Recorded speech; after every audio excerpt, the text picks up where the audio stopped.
नमस्कार। एक प्रश्न जो सबके दिमाग में आता है वो यह है कि क्या अमेरिका अपने इतिहास के सबसे बुरे वक्त से गुजर रहा है।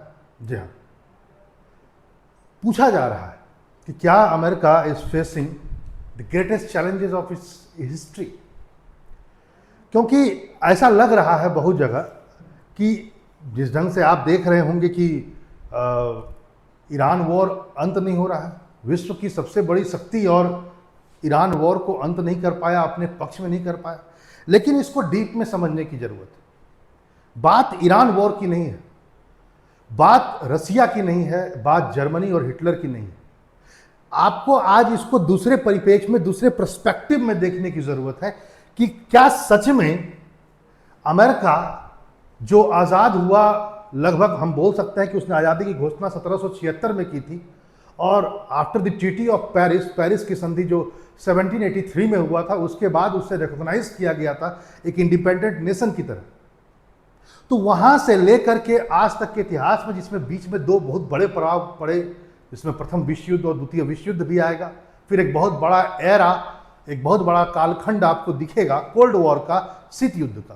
तो ये क्या पूरा जो जर्नी था अमेरिका का, और आज ग्लोबलाइजेशन के दौर में हम 2026 की बात कर रहे हैं, क्या इस दौर में यहां तक पहुंचने के बाद क्या ऐसा लग रहा है कि अमेरिका अब धीरे धीरे मेल्ट डाउन हो रहा है? जो अमेरिकन हेजमनी था, जो अमेरिका का वर्चस्व था, वह धीरे धीरे अब पिघलता हुआ नजर आ रहा है। क्या ये लग रहा है? और अमेरिका अपने इतिहास के सबसे खराब दौर में गुजर रहा है। इसको जानने के लिए आपको इस बात को जानना होगा कि एक समय था, देखो, अमेरिका को हमेशा चैलेंज मिला है विश्व में, और अमेरिका उससे बाहर आया है, और बहुत ताकत से बाहर आया है। ऐसा नहीं कि ऐसे ही बाहर आ गया हो, एक ताकतवर देश। आप जब देखेंगे कोल्ड वॉर से पहले, 1945 से पहले, शीत युद्ध से पहले, जब हम फर्स्ट वर्ल्ड वॉर और सेकेंड वर्ल्ड वॉर को देखते हैं, तो कहीं ना कहीं एक बहुत बड़ा किरदार नजर आता है जर्मनी। और सेकेंड वर्ल्ड वॉर में जर्मनी, और साथ साथ जर्मनी का वह व्यक्ति, एक तानाशाह हिटलर। कहीं ना कहीं फर्स्ट वर्ल्ड वॉर में का होना और अमेरिका में उसका अमेरिका का उस वर्ल्ड वॉर का हिस्सा बनना, फिर सेकेंड वर्ल्ड वॉर का होना, और फिर दोबारा अमेरिका का उस वर्ल्ड वॉर में हिस्सा होना, यह बताता है जर्मनी के उस पावर को। एक समय जर्मनी ने अमेरिका को, या बेसिकली उसने यूरोप के शक्ति संतुलन को बदला, यूरोप को में एक चैलेंज के रूप में उभरा, लेकिन उसने इंपैक्ट अमेरिका को भी डाला। तभी तो अमेरिका फर्स्ट वर्ल्ड वॉर और सेकेंड वर्ल्ड वॉर का पार्ट बना। तो एक समय था जब जर्मनी ने उसको टक्कर दिया, लेकिन आज कहीं जर्मनी अमेरिका के सामने खड़ा नहीं होता। अमेरिका ने उन दोनों चुनौतियों को समाप्त करते हुए जर्मनी ने जो प्रथम विश्व युद्ध और द्वितीय विश्व युद्ध में दिया, और अपने ताकत का परिचय दिया, अपने आइडियोलॉजी, जिसको सेकेंड वर्ल्ड वॉर में आप फांसीवादी कहते हैं, नाजीवादी और फांसीवादी आइडियोलॉजी, उन सारे चीजों को टक्कर देते हुए अमेरिका बाहर निकला, और एक डॉन का इमेज के साथ 1945 में उसने, है ना, नागासाकी और हिरोशिमा पर बम गिराया। निसंदेह एक अभूतपूर्व सफलता और इमर्जेंस ऑफ द अमेरिका था। फिर आप आगे देखेंगे तो आगे चल करके जब आप इमरजेंस देखेंगे अमेरिका का, तो थोड़ा आपको यह भी याद होगा कि आगे चल करके जैसे ही अमेरिका द्वितीय विश्व युद्ध के बाद निकलता है, तो उसके बाद उसको सबसे बड़ा जो चैलेंज मिलता है वह था उस समय का यूएसएसआर, जो आज का हम मान सकते हैं रूस, उसका सबसे बड़ा उत्तराधिकारी यूएसएसआर, पूर्व सोवियत संघ, उसने उसको टक्कर दी। लगभग इन दोनों के बीच जो टक्कर रहा, एक बहुत लंबे समय तक रहा, 50 साल के आसपास का टक्कर, जिसको आप शीत युद्ध के बारे में जानते हैं। लेकिन यह टक्कर अमेरिका को यदि यूएसएसआर ने दिया, तो यदि मैं कहूं तो वो केवल एक पक्षीय टक्कर था। वह था डिफेंस सेक्टर में अमेरिका की बराबरी कर लिया। अमेरिका ने एटम बम बनाया 1945 में, इसने 49 में एटम बम भी बना लिया, और क्या किया, हाइड्रोजन बम भी बनाया। अमेरिका कहा स्पेस वॉर, यूएसएसआर ने भी कहा स्पेस वॉर। यदि आप आगे आएंगे तो आप देखेंगे कि अमेरिका ने जहां अपनी आइडियोलॉजी को विश्व में फैलाने का प्रयास किया, वहीं इन्होंने, यानी कि यूएसएसआर ने कम्युनिस्ट एंड सोशलिस्ट आइडियोलॉजी को स्प्रेड किया पूरे विश्व में। एक बराबरी चल रही थी। अलायंस, बहुत जबरदस्त गुट तैयार किया अमेरिका ने, तो यूएसएसआर ने भी उसके खिलाफ एक तैयार किया। अमेरिका ने जहां नाटो तैयार किया, वहीं है ना, इसने यूएसएसआर ने एक साम्यवादी, एक कम्युनिस्ट मिलिट्री ब्लॉक को तैयार किया, जिसको हम वर्षा कहते हैं। 1945 में वो तैयार हुई। तो यूएसएसआर ने भी बहुत बड़ी टक्कर दी अमेरिका को, लेकिन उस चुनौती से भी अमेरिका बाहर निकला। 1990 में शीत युद्ध का अंत होता है और फिर दोबारा से जब इमर्ज होता है अमेरिका, तो अमेरिकन हेजेमनी पूरे विश्व में स्टेब्लिश हो जाती है। चाहे वह यूएनओ हो, चाहे वह डब्ल्यूटीओ हो, चाहे वह आईएमएफ हो, जितने ग्रेट संस्थाएं हैं, कम से कम 1990 के बाद, यूएसएसआर के टूटने के बाद, उसको रोकने वाला कम से कम 2008 तक तो कोई पैदा नहीं हुआ। एक छत्र राज किया उसने, यानी टक्कर उसको मिली, लेकिन अमेरिका बाहर निकला उससे और एक नए अमेरिका का जन्म हुआ। उसके बाद शीत युद्ध के बीच में ही एक और देश था जिसने अमेरिका को जबरदस्त टक्कर दी। उसमें जर्मनी भी आता है थोड़ा बहुत, लेकिन जापान का मेन रोल।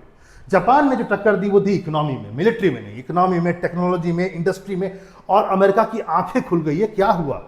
हाँ, मैं कोल्ड वॉर में पड़ा हुआ हूं, किसके साथ? यूएसएसआर के साथ। अपनी मिलिट्री पावर को बढ़ा रहा हूं, लेकिन अर्थव्यवस्था और टेक्नोलॉजी में जो मैं पिछड़ापन हुआ, जो आपने थोड़ा सा बाईपास करके जो उसको देखना शुरू किया, उससे एक देश बाहर निकल गया, एक छोटा सा देश, और उसने अमेरिका को टक्कर दे दी। किसमें? इकोनॉमी में। यानी अमेरिका को समय समय पर टक्कर मिला।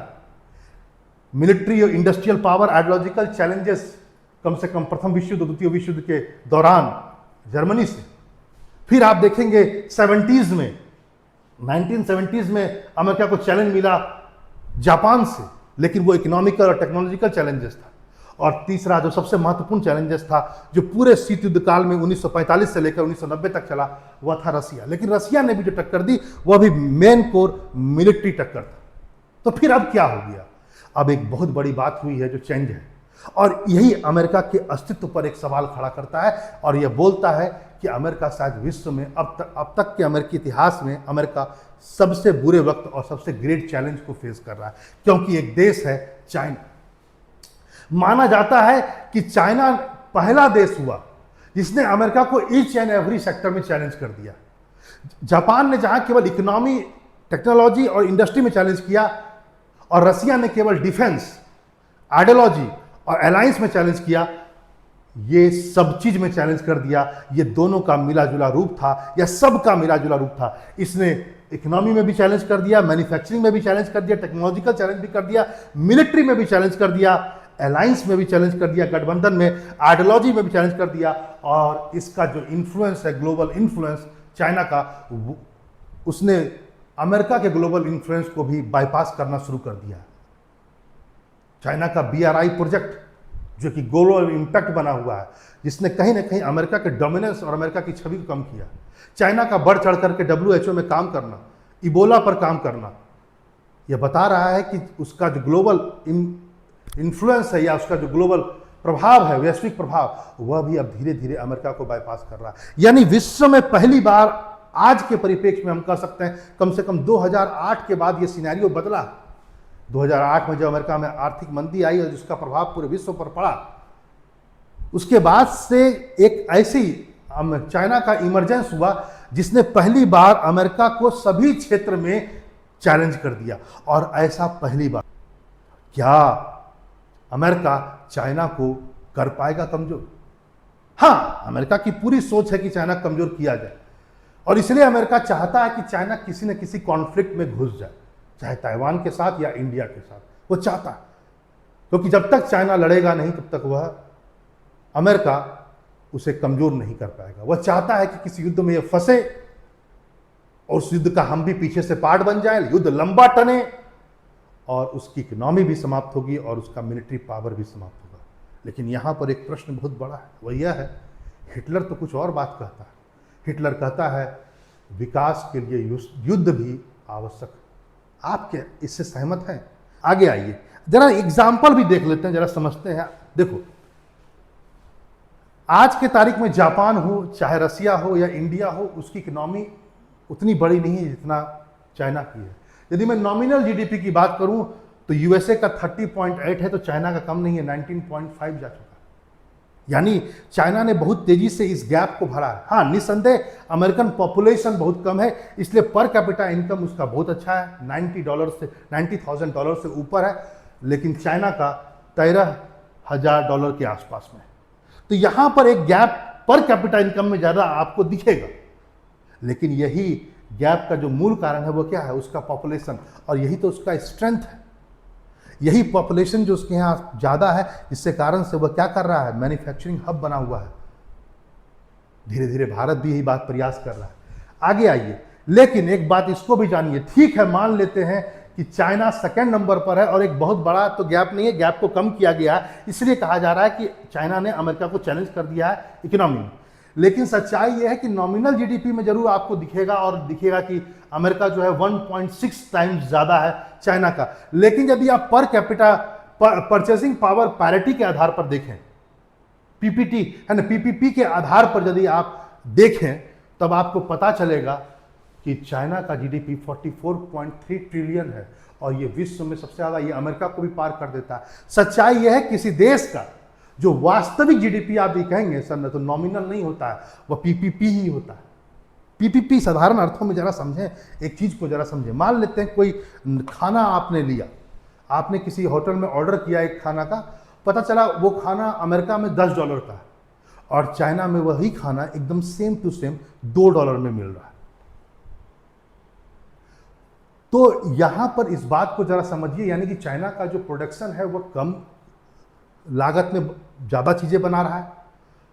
तो यदि आप ये जो आप देख रहे हैं ना, ये जो आपने नॉमिनल जीडीपी देखा, इसमें सिंपल बात थी, चाइना जितना भी प्रोडक्शन कर रहा है नॉमिनल जीडीपी में वह 19.5 है, लेकिन उसका वैल्यू के आधार पर यदि आप जाएंगे, क्योंकि उसकी सामान सस्ती है, जो चीज अमेरिका में 10 रुपए का है और उसके जीडीपी में 10 रुपए में जाकर जुड़ जाता है, चाइना में वही चीज 2 रुपए में है भैया, $2 में।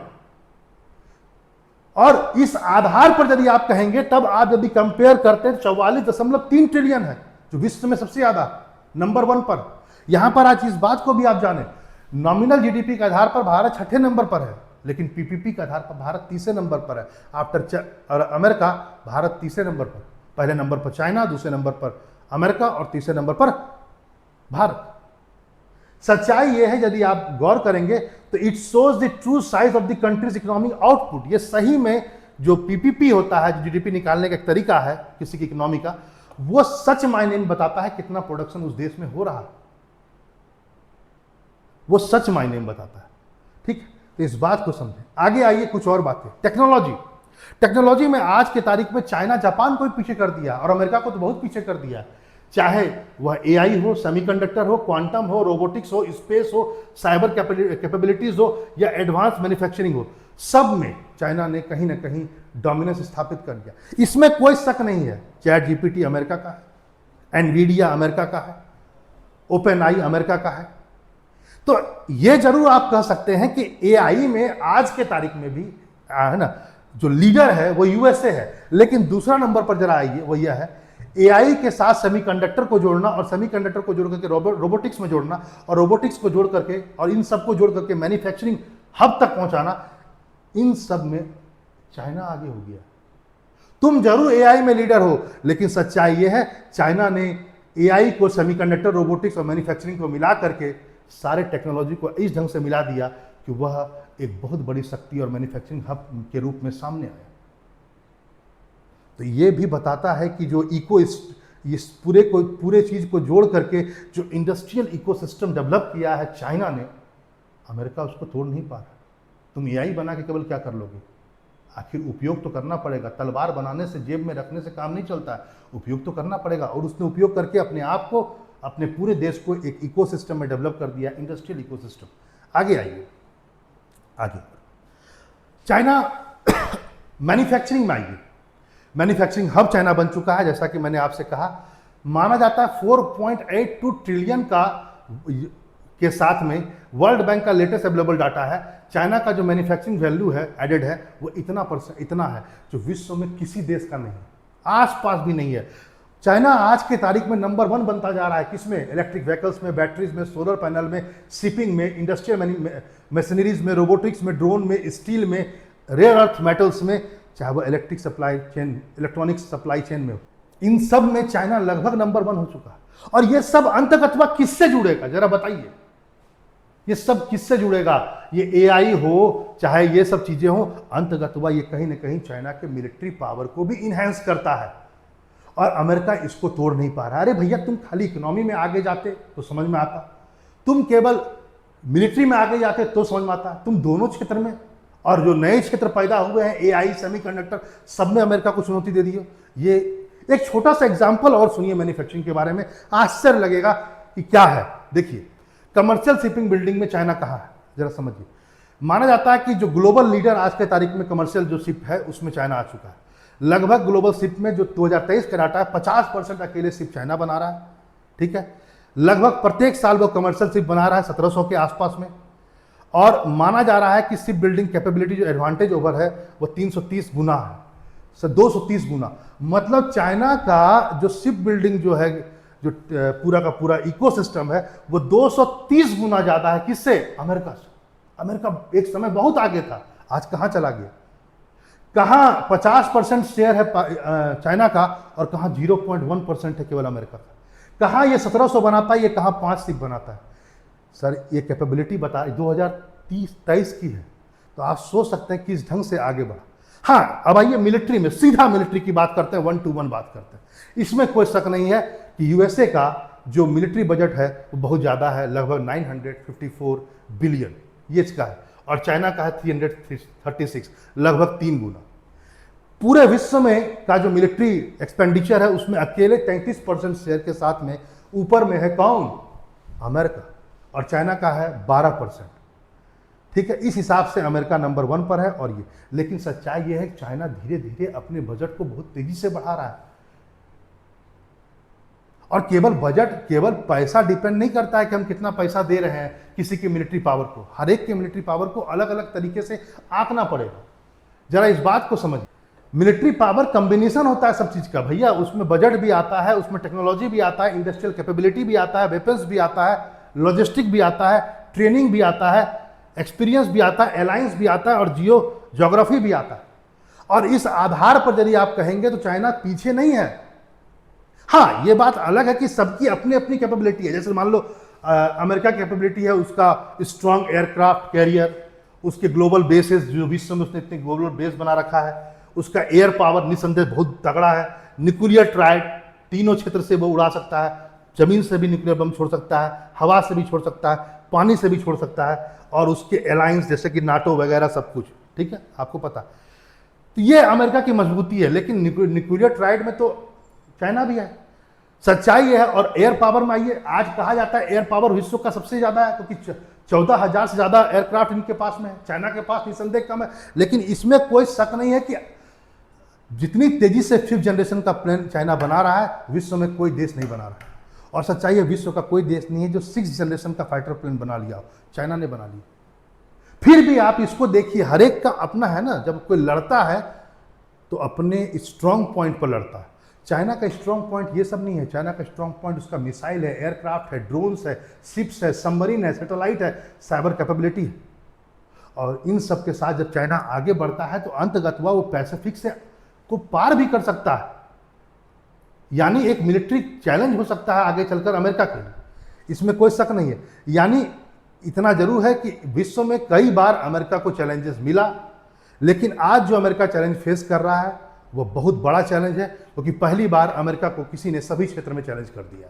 और अमेरिका को इस प्रकार के चैलेंज को फेस करने का आदत नहीं है। क्या अमेरिका इन चैलेंजों से पार कर पाएगा?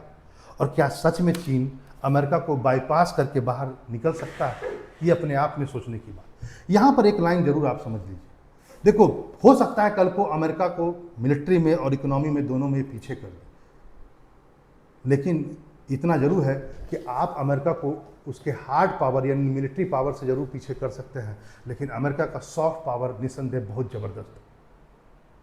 और अमेरिका के सॉफ्ट पावर को ख़त्म कर पाना चाइना के लिए टेढ़ी खीर है। देखिए, सॉफ्ट पावर क्या होता है? देखो, हार्ड पावर में मिसाइल आ गया, डिफेंस आ गया, सब कुछ हार्ड पावर जो आप देखते हैं, गोला बारूद। सॉफ्ट पावर होता है किसी देश की वह शक्ति जो दूसरे देश को अपनी ओर आकर्षित करे। अमेरिका का हॉलीवुड मूवीज, अमेरिका की डेमोक्रेसी, अमेरिका की स्वतंत्रता जो डेमोक्रेसी में दी गई, अमेरिका का फंडामेंटल राइट्स, अमेरिका का इंडिपेंडेंट जुडिशरी, अमेरिका के मैकडोनाल्ड से लेकर के पेप्सी, अमेरिका का कल्चर जो सेकुलरिज्म है, ये सब अमेरिका का सॉफ्ट पावर है। किसी देश के सॉफ्ट पावर को हरा पाना ये थोड़ा आसान नहीं है। अमेरिका, चाइना इसमें ज़बरदस्त लैग करता है। लेकिन आप फिर कहेंगे सर सॉफ्ट पावर धरा रह जाता है, जब शक्ति बोलता है तो है ना माथे पर चढ़कर बोलता है। हाँ निसंदेह ये सच है, ये सब आइडियलिज्म है। आपकी क्या राय है जरूर कमेंट बॉक्स में लिखिए। फिर मिलते हैं ऐसे इंफॉर्मेटिव वीडियो के साथ। नमस्कार।